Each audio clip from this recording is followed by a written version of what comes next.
Rob Smith made the hit. I'm delighted to be joined by Toby Aneni as he prepares to take on Gianni Jones at Kingdom Combat Championships this weekend. Toby, how we doing? I'm not too bad. How are you? I'm very good, mate. I'm very good. So this is a big step in competition for you because you're still very early on in your career and you're fighting a guy who's got a lot of experience. Let's talk about this matchup because first thing I want to ask is what made you say yes to this fight? Because a lot of people in your position would have said, he's probably got a bit too much experience for me. And I think, but you've took on a massive challenge. And so what made you say yes to this fight? Uh, so basically,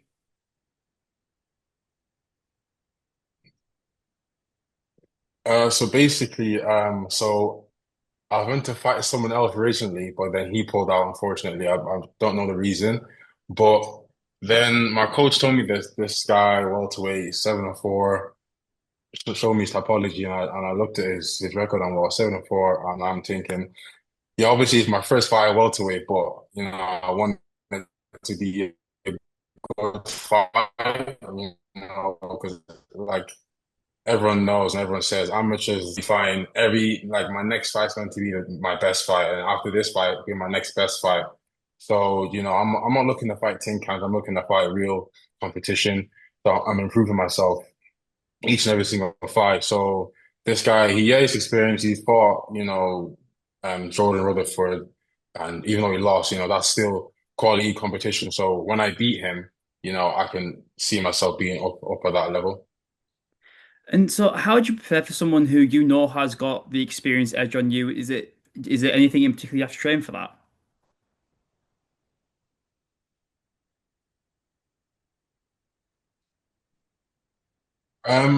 To be honest with you, I don't change my game plan for a specific fighter. Like I don't, to be honest with you, I don't care that he's has more experience than me. That makes no difference to me whatsoever. Like my goal is always the same when I get in my cages to win my fight. And um, yes, I lost my last fight, but again, that guy was 7 feet tall. Like you can't really prepare for a fight like that. But since then, I've made a lot of tweaks, a lot of improvements, especially with my striking, especially with my grappling.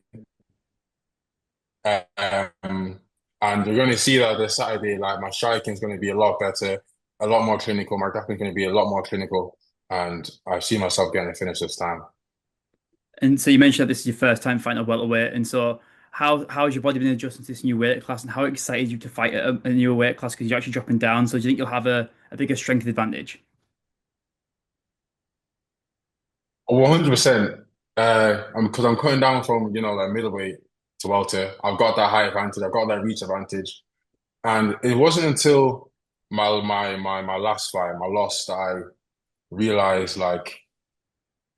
I do need to be making these weight cuts, and I do have that size advantage because my coach was telling me like I do have long limbs, and I don't realize that myself until I'm sparring in the gym, and he's really, he's really showing me like I've got that reach. I can really keep people at the end of my range. So yeah, I'm excited to see how my welterweight career goes on from here. And have you had to alter much within your lifestyle and your training to accommodate the change in weight?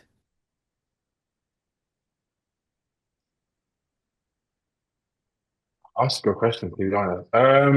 Not really. I wouldn't say so. I've still been training hard. Putting in the hours in the gym. Only thing I've changed really is my diet, what I've been eating, and just adjusting to that really. But nothing's really changed, to be honest. And when I speak to a lot of fighters and they say one thing that's quite a common theme is with weight cuts is they always say they're more nervous for the weight cut than they are the fight. Would you say that's the case for yourself as being especially being your first time at this new weight?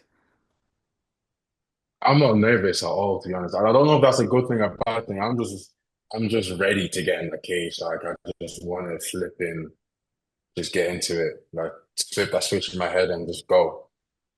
I've been seeing your social media, been doing some training with the England squad. How mad that experience been for you? It's been a good experience. It's been a good journey. It's really opened my eyes to like the level England has across the whole country. Because you've got people from like Liverpool, you've got people from Manchester, you've got people from like London, like coming all over the country, and Birmingham as well, sorry, coming to train and getting those rounds in with those people. and like just getting ideas from people from, like I said, Liverpool, London, and adding it to your own game. It's just been an incredible experience, and I just want to, yeah, thanks for my coaches for exposing me to that. Really, to be honest with you. And as well as training with the England squad, I've been seeing you've kind of been doing some training with some different gyms. I've seen you did some training with John Vucenic. And so, what influences all this sort of? I think it's about training with different minds. How much of the influence can that have on your ability? It's definitely, yeah, like you said, it's definitely changed my mindset 100%. Because this whole camp, I've been training at Sub Zone, I've been training at other local gyms, had Buchanan down as you mentioned. And it's not even like picking up techniques, yeah, I was picking up their mindset.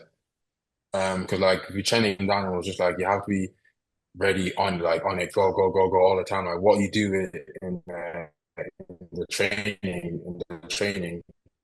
is what you're going to be doing in the fight game. So if you're switched off in training, you'll be switched off. For me, this whole camp has really just been like working on my stand-up and really working on my mentality going towards my fights.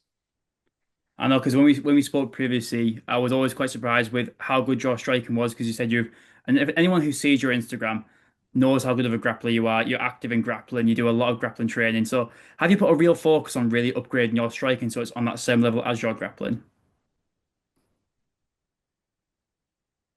Yeah, 100%. Like I said, this whole camp has just mainly it's been refining my grappling, like my MMA grappling, but also really improving my striking and combining the two really. So to mixed martial arts.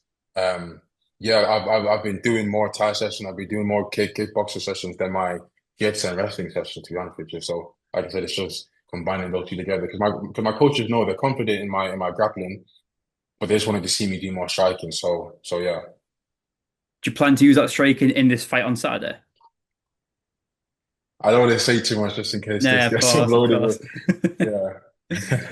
And so this isn't the only fight that you've got scheduled this month. You've also got a fight scheduled for the 21st of June, and you're fighting for in the English MMA qualifiers for a chance to get on the spot on the England IMMAF team. So what an honor that would be if you were to win that. Talk to me how what would that mean to you to win a place in such a prestigious competition like the IMMAFs?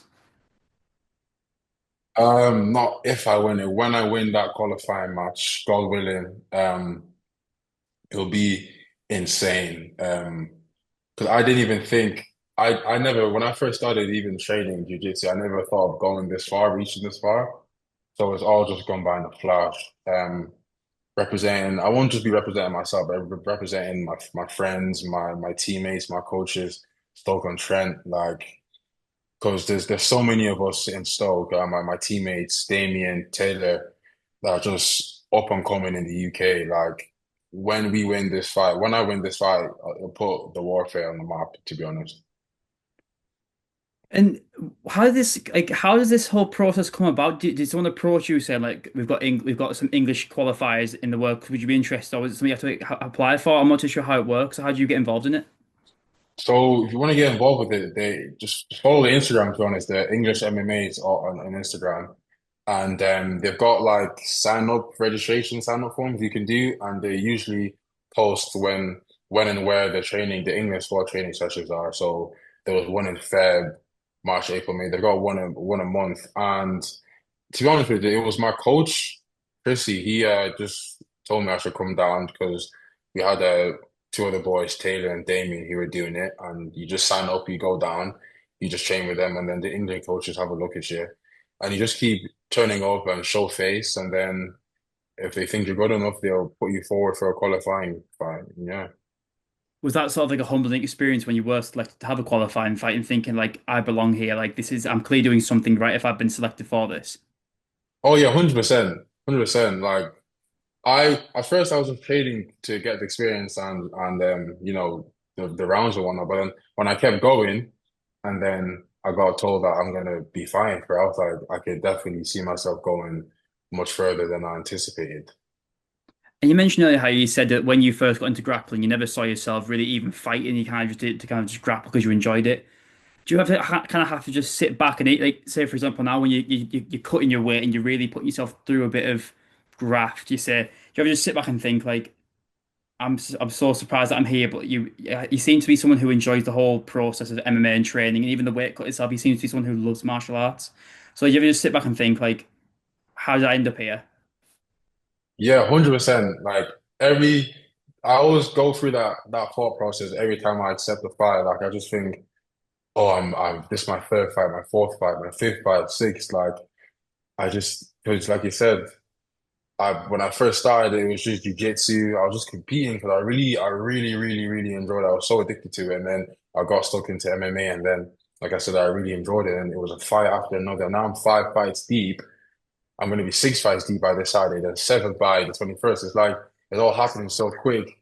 You know what I mean? And it's like I'm just really enjoying the process. So for me, it's not like I want to.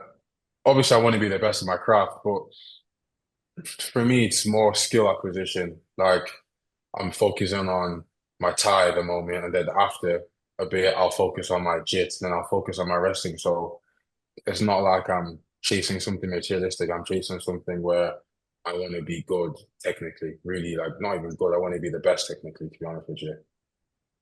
And when we first met and I interviewed you, I was saying how I asked you how far do you want to go, and you were like, I'm not like you were so early on. You were like, I'm not too sure where I can take this. But as you progress and you have more and more fights, you kind of see a path where you can really make this a career. You can go all the way.